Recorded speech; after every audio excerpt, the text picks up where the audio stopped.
একবার সাহাবী হযরত জাবের দয়াল নবীজি সাল্লাল্লাহু আলাইহি ওয়াসাল্লামকে দাওয়াত করলেন। নবীজি সাহাবীর দাওয়াত কবুল করলেন।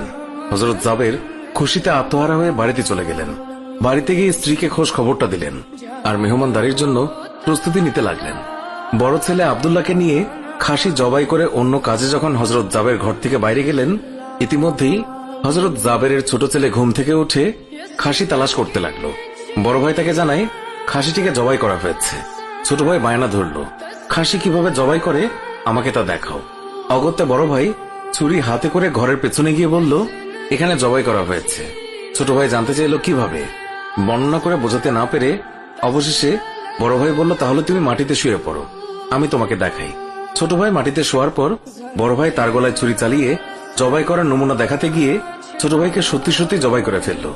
বড় ভাই যখন দেখল ছোট ভাইয়ের গলা থেকে রক্ত গড়িয়ে পড়ছে, সে ছটফট করতে করতে একসময় নিস্তেজ হয়ে গেছে।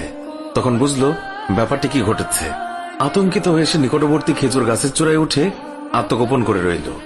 এদিকে হযরত জাবের পুত্রদের খোঁজে বাড়ির পেছনে এসে ছোট ছেলের অবস্থা দেখে থমকে গেলেন। অতঃপর তাকে বুকে করে স্ত্রীর কাছে গিয়ে বললেন, তাড়াতাড়ি একটি কম্বল নিয়ে এসো, বাচ্চাটিকে শুইয়ে দিই। স্ত্রী রক্তমাখা সন্তানের লাশ দেখে চিৎকার করে কাঁদতে লাগলেন। কিন্তু স্বামী হযরত জাবের তাকে সান্ত্বনা দিয়ে বললেন, আজ আমাদের শোক প্রকাশ করার দিন নয়, আজ দুঃখ দেখলে নবীজিও দুঃখিত হবেন। অতএব ধৈর্য ধারণ করো, কষ্ট করে হলেও মুখে হাসি ফুটিয়ে তোলো। তারপর তারা দুজনে মিলে ছোট ছেলেকে কম্বলে মুড়ে রান্নাঘরের পেছনে রেখে আসলেন। স্ত্রী রান্নার কাজে মন দিলেন। হযরত জাবের বের হলেন বড় পুত্র আব্দুল্লাহর খোঁজে। বাড়ির পেছনে গিয়ে ছেলের নাম ধরে জোরে ডাক দিলেন। গাছের উপর আত্মগোপন করে বড় ছেলে সব ঘটনা প্রত্যক্ষ করছিল আর ভয়ে কাঁপছিল। পিতার ডাক শুনে ভাবল, এখন পালাতে না পারলে আব্বার হাতে ধরা পড়তে হবে। ধরা পড়লে আর রক্ষা থাকবে না। পালানোর উদ্দেশ্যে গাছ থেকে লাফিয়ে পড়ে আঘাতপ্রাপ্ত হয়ে সেও মৃত্যুর কোলে ঢলে পড়ল।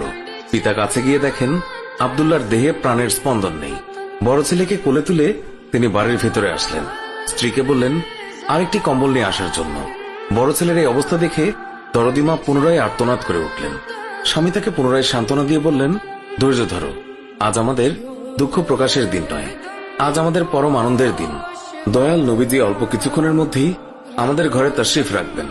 তারপর দুজনে মিলে বড় ছেলের লাশ ও কম্বলে মুড়ে ছোট ছেলের লাশের পাশে রাখলেন। স্বামী স্ত্রী তাদের চোখের পানি মুছে মুখে হাসি ফুটিয়ে তুললেন।